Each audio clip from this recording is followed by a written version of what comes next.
প্রায় ১৬ বছর ভারতে কাটানোর পর নিজের দ্বিতীয় বাড়ি ছেড়ে চিরতরে বিদায় নেওয়ার ঘোষণা দিয়েছেন জনপ্রিয় অভিনেত্রী মান্দানা কারিমি। সম্প্রতি সামাজিক যোগাযোগ মাধ্যম ইনস্টাগ্রামে ভক্তদের সঙ্গে এক প্রশ্নোত্তর পর্বে আবেগঘন এক ভিডিও বার্তার মাধ্যমে তিনি এই সিদ্ধান্ত জানান। মুম্বাই বিমানবন্দর থেকে শেয়ার করা সেই ভিডিওতে মান্দানা বলেন, কখনো ভাবিনি এমনটা বলতে হবে, কিন্তু বিদায় ভারত।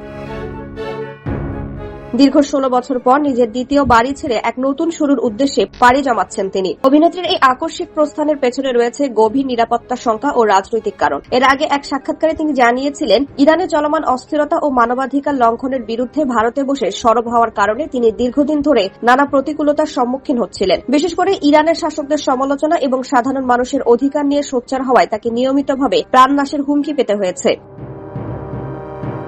মান্দানা জানান, তার এই লড়াই ও প্রতিবাদের কারণে যে ধরনের পরিস্থিতি সৃষ্টি হয়েছে তাতে ভারতে থাকা আর নিরাপদ মনে করছেন না তিনি। আক্ষেপ প্রকাশ করে এই অভিনেত্রী আরও বলেন, কঠিন এই সময়ে বন্ধু বান্ধব, সরকার কিংবা সংবাদ মাধ্যম কারো কাছ থেকে তিনি আশানুরূপ সমর্থন পাননি।